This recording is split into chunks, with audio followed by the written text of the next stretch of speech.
TED Talks are recorded live at the TED Conference and produced with WNYC New York Public Radio.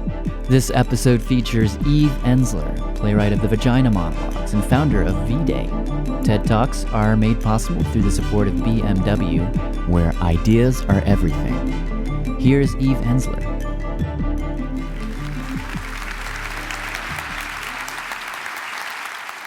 I bet you're worried. I was worried.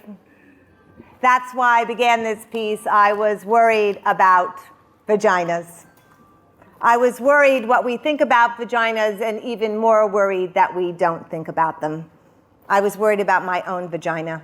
It needed a context, a culture, a community of other vaginas. There is so much darkness and secrecy surrounding them, like the Bermuda Triangle. Nobody ever reports back from there. In the first place, it's not so easy to even find your vagina. Women go days, weeks, months without looking at it. I interviewed a high-powered businesswoman. She told me she didn't have time. Looking at your vagina, she said, is a full day's work. You've got to get down there, on your back, in front of a mirror, full length preferred. You've got to get in the perfect position with the perfect light, which then becomes shadowed by the angle you're at. You're twisting your head up, arching your back. It's exhausting. She was busy. She didn't have time. So I decided to talk to women about their vaginas. They began as casual vagina interviews, and they turned into vagina monologues. I talked with over 200 women. I talked to older women, younger women, married women, lesbians, single women. I talked to corporate professionals, college professors, actors, sex workers. I talked to African American women, Asian American women, Native American women, Caucasian women, Jewish women. Okay. At first, women were a little shy, little reluctant to talk. Once they got going, you couldn't stop them. Women love to talk about their vaginas. They do. Mainly because no one's ever asked them before. Let's just start with the word vagina. Vagina. Vagina. It sounds like an infection at best. Maybe a medical instrument. Hurry, nurse, bring the vagina. Vagina, vagina, vagina. It doesn't matter how many times you say the word, it never sounds like a word you want to say. It's a completely ridiculous, totally unsexy word. If you use it during sex, trying to be politically correct, darling, would you stroke my vagina? You kill the act right there. I'm worried what we call them and don't call them. In Great Neck, New York, they call it a pussycat. A woman told me there her mother used to tell her, don't wear panties, dear, underneath your pajamas. You need to air out your pussycat. In Westchester, they call it a pookie. In New Jersey, a twat. There's powder box, derriere, a pookie, a poochie, a poopy, a poopaloo, a pooninana, a patty pachechki, a pal, and a peach. There's toady, didi, nishi, dignity, coochie snorcher, cooter, labby, Gladys Siegelman, va, wee wee, horsebot, nappy dugout, mongo, ghoulie, powder box, a Mimi in Miami, a split knish in Philadelphia, and a Schmendy in the Bronx. I am worried about vaginas. This is how the Vagina Monologues begins. But it really didn't begin there. It began with a conversation with a woman.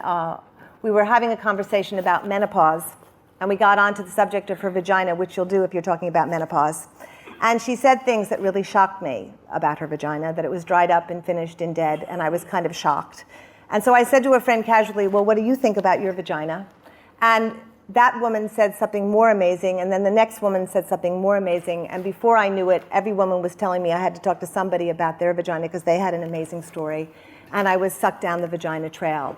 And I really haven't gotten off of it. I think if you had told me when I was younger that I was going to grow up being shoe stores and people were going to scream out, there she is, the vagina lady, I don't know that that would have been my life ambition. But I want to talk a little bit about happiness and the relationship to this whole vagina journey, because it has been an extraordinary journey that began 8 years ago. I think before I did the Vagina Monologues, I didn't really believe in happiness. I thought that only idiots were happy, to be honest. I remember when I started practicing Buddhism 14 years ago, and I was told at the end of this practice was to be about happy. I said, how could you be happy and live in this world of suffering and live in this world of pain? I mistook happiness for a lot of other things like numbness or decadence or selfishness. And what happened through the course of the Vagina Monologues and this journey is I think, have come to understand a little bit more about happiness. There are three qualities I want to talk about. One is seeing what's right in front of you and talking about it and stating it. I think what I learned from talking about the vagina and speaking about the vagina is it was the most obvious thing. It was right in the center of my body and in the center of the world, and yet it was the one thing nobody talked about. The second thing is that what talking about the vagina did is it opened this door which allowed me to see that there was a way to serve the world to make it better. And that's where the deepest happiness has actually come from. And the third principle of happiness, which I've realized recently, 8 years ago, this momentum and this energy, this V wave started. And I can only describe it as a V wave because, to be honest, I really don't understand it completely. I feel at the service of it. But this wave started. And if I question the wave or try to stop the wave or look back at the wave, I often have the experience of whiplash or the potential of my neck breaking. But if I go with the wave and I trust the wave and I move with the wave, I go to the next place and it happens logically and organically and truthfully. And I started this piece particularly with stories and narratives. And I was talking to one woman and that led to another woman and that led to another woman. And then I wrote those stories down and I put them out in front of other people. And every single time I did the show at the beginning, women would literally line up after the show because they wanted to tell me their stories. And at first I thought, oh great, I'll hear about wonderful orgasms and great sex lives and how women love their vaginas. But in fact, that's not what women lined up to tell me.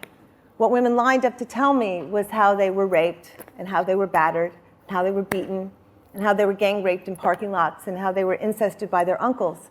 And I wanted to stop doing the vagina monologues because it felt too daunting. I felt like a war photographer who takes pictures of terrible events but doesn't intervene on their behalf. And so in 1997, I said, let's get women together, and what can we do with this information that all these women are being violated? And it turned out, after thinking and investigating, that I discovered, and the UN has actually said this recently, that 1 out of every 3 women on this planet will be beaten or raped in her lifetime.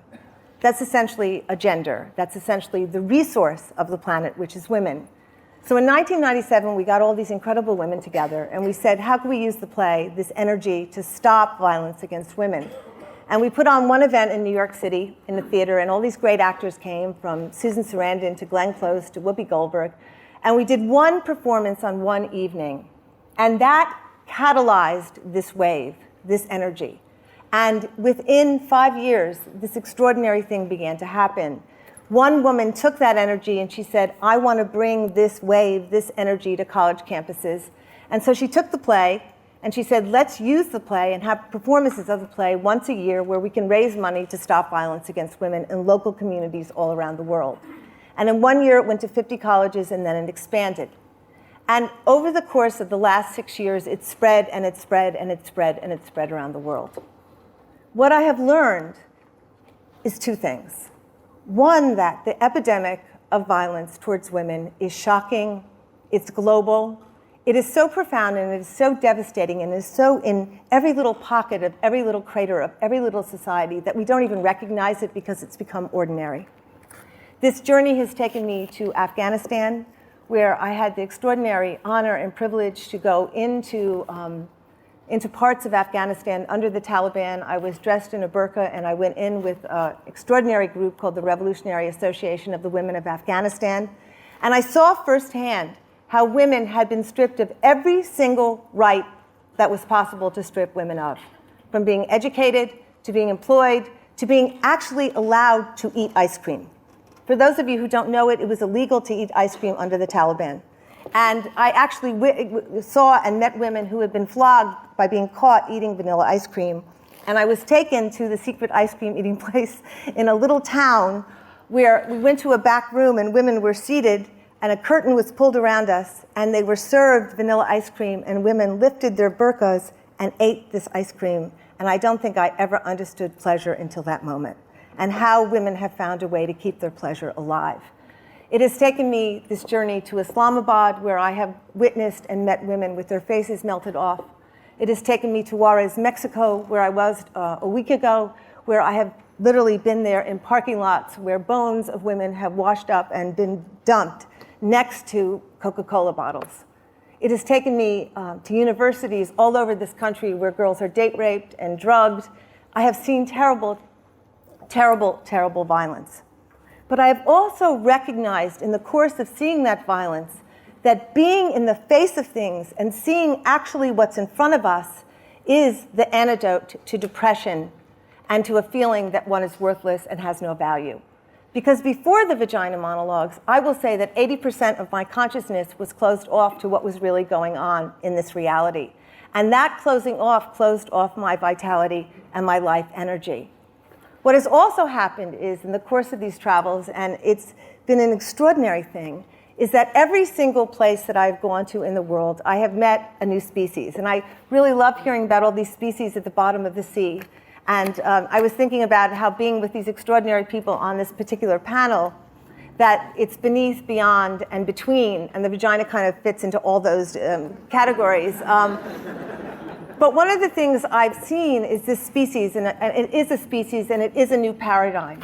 And it doesn't get reported in the press or in the media because I don't think good news ever is news. And I don't think people who are transforming the planet are what gets the ratings on TV shows. But every single country I've been to, and in the last 6 years I've been to about 45 countries, in many tiny little villages and cities and towns, I have seen something, what I've come to call vagina warriors. A vagina warrior is a woman or a vagina-friendly man who has witnessed incredible violence or suffered it. And rather than getting an AK-47 or a weapon of mass destruction or a machete, they hold the violence in their bodies, they grieve it, they experience it, and then they go out and devote their lives to making sure it doesn't happen to anybody else. I have met these women everywhere on the planet, and I want to tell a few stories because I believe that stories are the way that we transmit information where it goes into our bodies. And I think that one of the things about being a TED that's been very interesting is that I live in my body a lot, and I don't live in my head very much anymore. And this is a very heady place. And it's been really interesting to be in my head for the last 2 days. I've been very disoriented because I think the world of V-world is very much in your body. It's a body world. And the species really exists in the body. And I think there's a real significance in us attaching our bodies to our heads, that separation has created a divide that is often separating purpose from intent. And the connection between body and head often brings those things into union. I want to talk about 3 particular people that I've met, vagina warriors, who really transform my understanding of this whole principle and species. And one is a woman named Marcia Lopez. Marcia Lopez was a woman I met in Guatemala. She was 14 years old, and she was in a marriage, and her husband was beating her on a regular basis. And she couldn't get out because she was addicted to the relationship and she had no money.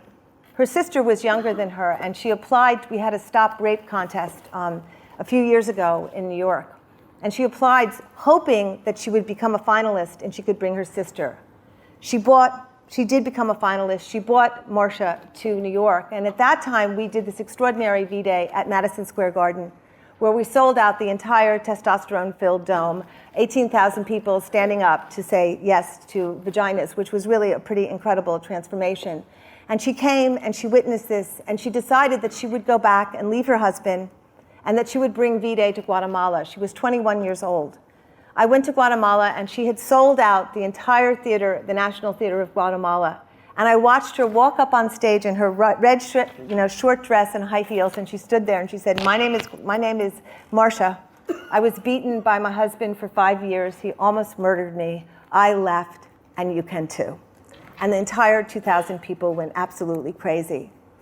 There's a woman named Esther Chavez who I met in Juarez, Mexico. And Esther Chavez was a brilliant accountant in Mexico City. She was 72 years old, and she was planning to retire. She went to Juarez to take care of an ailing aunt. And in the course of it, she began to discover what was happening to the murdered and disappeared women of Juarez. She gave up her life. She moved to Juarez. She started to write the stories which documented the disappeared women.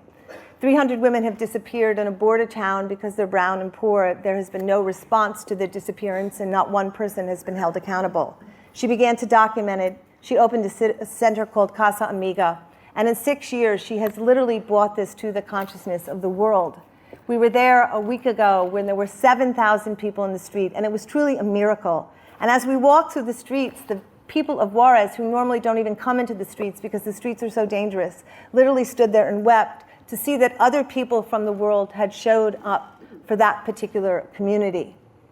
There's another woman named Agnes, and Agnes for me epitomizes what a vagina warrior is. I met her 3 years ago in Kenya, and Agnes was mutilated as a little girl. She was circumcised against her will when she was 10 years old.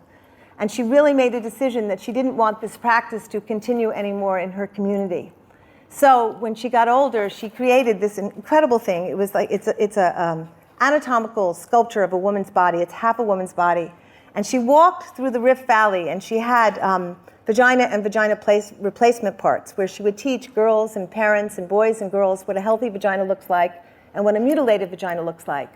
And in the course of her travel, she walked literally for 8 years through the Rift Valley, through dust, through sleeping on the ground, because the Maasais are nomads, and she would literally have to find them, and they would, move, and she would find them again. She saved 1,500 girls from being cut. And in that time, she created an alternative ritual which involved girls coming of age without the cut.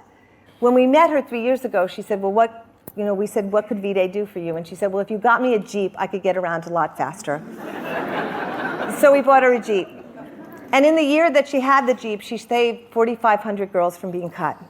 So then we said to her, Agnes, well, what else could we do for you? And she said, well, Eve, if you gave me some money, I could open a house and girls could run away and they could be saved. And I want to tell this little story about my own beginnings because it's very interrelated to happiness and Agnes. When I was a little girl and I grew up in a wealthy community. It was a upper middle class white community, and it had all the trappings and the looks of a perfectly nice, wonderful, great life. And everyone was supposed to be happy in that community. And in fact, my life was hell. I lived with an alcoholic father who beat me and molested me, and it was all inside that. And always, as a child, I had this fantasy that somebody would come and rescue me. And I actually made up a little character. His name was Mr. Alligator. And I would call him up when things got really bad, and I would say it was time to come and pick me up. And I would go and pack a little bag, and I would wait for Mr. Alligator to come. Now, Mr. Alligator never did come, but the idea of Mr. Alligator coming actually saved my sanity and made it okay for me to keep going, because I believed in the distance there would be someone coming to rescue me. Cut to 40 some odd years later, we go to Kenya, and we're walking, we arrive at the opening of this house. And Agnes hadn't let me come to the house for days because they were preparing this whole ritual. And I want to tell you a great story. When Agnes first started fighting to stop female genital mutilation in her community, she had become an outcast, and she was exiled, and she was slandered, and the whole community turned against her. But being a vagina warrior, she kept going, and she kept committing herself to transforming consciousness. And in the Maasai community, goats and cows are the most valued possession. They're like the Mercedes-Benz of the Rift Valley. And she said 2 days before the house opened, 2 different people arrived to give her a goat each. And she said to me, I knew then that female genital mutilation would end one day in Africa. Anyway, we arrived, and when we arrived, there were hundreds of girls dressed in red, homemade dresses, which is the color of the Maasai and the color of V-Day. And they greeted us, and they had made up these songs that they were singing about the end of suffering and the end of mutilation, and they walked us down the path. And it was a gorgeous day in the African sun, and the dust was flying, and the girls were dancing, and there was this house. And it said, V-Day Safe House for the Girls. And it hit me in that moment that it had taken 47 years, but that Mr. Alligator had finally shown up. And he had shown up, obviously, in the form that it took me a long time to understand, which is that when we give in the world what we want the most, We heal the broken part inside each of us. And I feel in the last 8 years that this journey, this miraculous vagina journey, has taught me this really simple thing, which is that happiness exists in action. It exists in telling the truth and saying what your truth is. And it exists in giving away what you want the most. Thank you very much.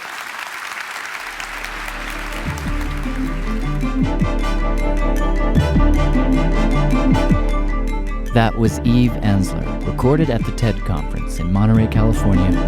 TED Talks are produced by WNYC, New York Public Radio for TED. TED Talks are made possible in part through the support of BMW, where ideas are everything. For more information on TED, visit TED.com.